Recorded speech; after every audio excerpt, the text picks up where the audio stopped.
सीताराम दोस्तों, भगवान श्री राम का एक नाम है अकारण करुणा वनालय। अकारण करुणा वनालय का अर्थ होता है जो बिना ही किसी कारण कृपा करे।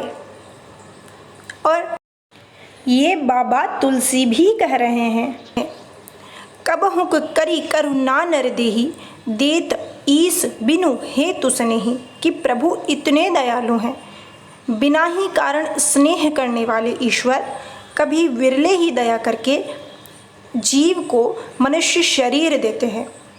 अर्थात ये जो मनुष्य शरीर मिला है ये हमें हमारे किसी पुण्यों से नहीं मिला, क्योंकि अन्य योनियों में, पशु पक्षियों की योनियों में कोई क्या ही पुण्य करेगा और ऐसे क्या पुण्य करेगा कि उसे मनुष्य शरीर मिल जाए।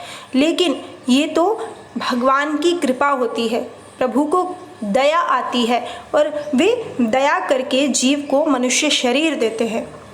जिस कृपा से शरीर मिला है उसी कृपा से काम भी होगा। अर्थात जिसने हमें यहाँ भेजा है उसकी हर समय हमारे ऊपर नज़र है।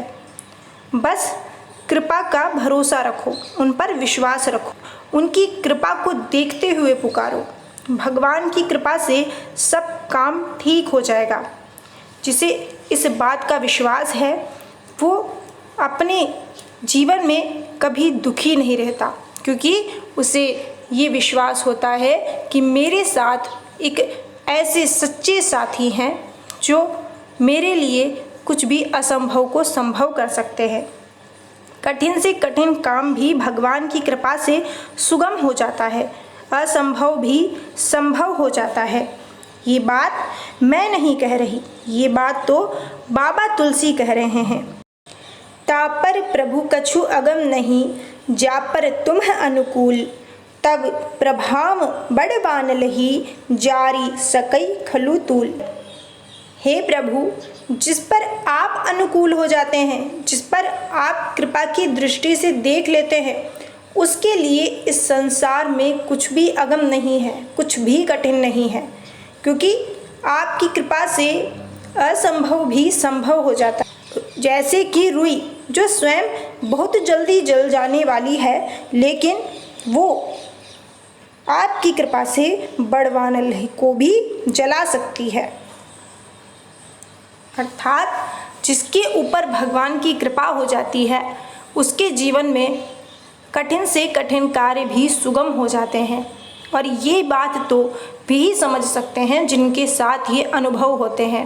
और अनुभव कब होते हैं? जब ईश्वर पर अटूट विश्वास हो, जब हमारा मन हमें बार बार कहे कि नाम को छोड़ दो, इससे कुछ नहीं होता, लेकिन उस समय भी हम हमारे मन को डांट कर ये कहें कि मैं तेरी हर बात मान लूँगा, लेकिन मैं नाम को नहीं छोड़ूंगा। क्योंकि जिसने नाम को पकड़ लिया फिर कुछ समय बाद तो नाम उसे पकड़ लेता है, और नाम ने जिसको पकड़ लिया आप समझ लीजिए कि नाम ही ने उसे पकड़ लिया, अर्थात भगवान ने उसे पकड़ लिया।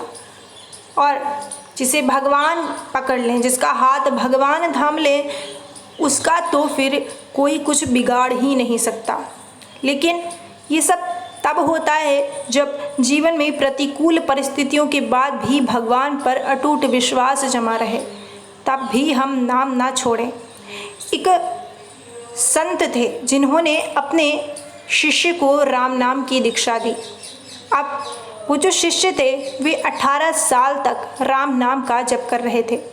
वे 18 साल बाद अपने गुरु के पास आते हैं और कहते हैं कि आपने मुझे राम नाम की दीक्षा दी, पर मैं समझ नहीं पा रहा हूँ कि आपने मुझे राम नाम की दीक्षा दी, पर इससे होगा क्या?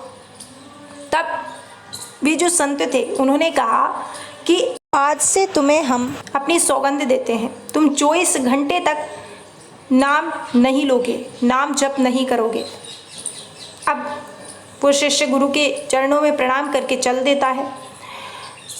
अब जैसे ही वो शिष्य एक सीढ़ी पार करके बाहर जाता है तो उसकी जिह्वा से राम राम राम राम राम राम राम राम का जप शुरू हो जाता है। और उसने जो वो सौगंध खाई थी अपने गुरुजी की, तो वो वापस से गुरु के चरणों में जाकर प्रणाम करके कहता है कि गुरुजी मैं माफ़ी चाहता हूँ, अब तो ये प्राण छूट जाए लेकिन राम नाम नहीं छूटेगा। तब वो गुरुजी कहते हैं कि तुम कहते हो कि 18 साल में मैंने क्या पाया, तुमने वो पा लिया जो कोई विरला पा सकता है। तुम अब चाहो तो भी नाम नहीं छूट सकता और ये नाम जीवन के अंत तक तुम जपते रहोगे। और जब ये नाम जीवन के अंत तक तुम्हारे साथ चलेगा तो तुम्हें समझ में आएगा कि तुमने क्या पाया। तुम उस परम धाम को पा जाओगे जिस परम धाम के लिए बड़े बड़े संत महापुरुष तरसते हैं, क्योंकि जिसकी जिह्वा पे हमेशा नाम चलता रहता है। तो आप ये समझ लीजिए कि नाम नहीं, उसके साथ नाम ही चला रहा है। और जब अंत तक नाम जब चलता रहेगा और अंत समय में नाम जब हमारी जिह्वा से निकलेगा तो उस समय और कोई नहीं, स्वयं प्रभु धनुष बाण लेकर हमारे सामने खड़े होंगे और हमें इस तरह बुलाएंगे जिस तरह एक माँ अपने बच्चे को बुलाती है और अपने साकेत धाम में ले जाएंगे। इसलिए नाम जप कीजिए। जिस चीज़ की हमें यहाँ पर ज़रूरत होती है और प्रभु को लगता है कि इसके लिए अत्यंत आवश्यक है तो प्रभु उसकी पूर्ति ज़रूर करते हैं। और जब ये हम नाम जप करेंगे तब हमें समझ में आएगा। नाम जप एक ऐसा सच्चा साथी है जो मनुष्य का भौतिक, आध्यात्मिक, पारलौकिक कल्याण करता है। इसलिए नाम जप कीजिए, क्योंकि नाम जप ही मनुष्य की सबसे बड़ी पूंजी है। एक भी दिन व्यर्थ ना जाने पावे और नाम जप किया जावे। फिलहाल बस आज के लिए इतना ही। अगर आपको हमारी वीडियो पसंद आई हो तो प्लीज़ वीडियो को लाइक कीजिए, चैनल को सब्सक्राइब कीजिए और बेल आइकन पर क्लिक कर दीजिए ताकि हमारी आने वाली हर वीडियो का नोटिफिकेशन आपको मिलता रहे।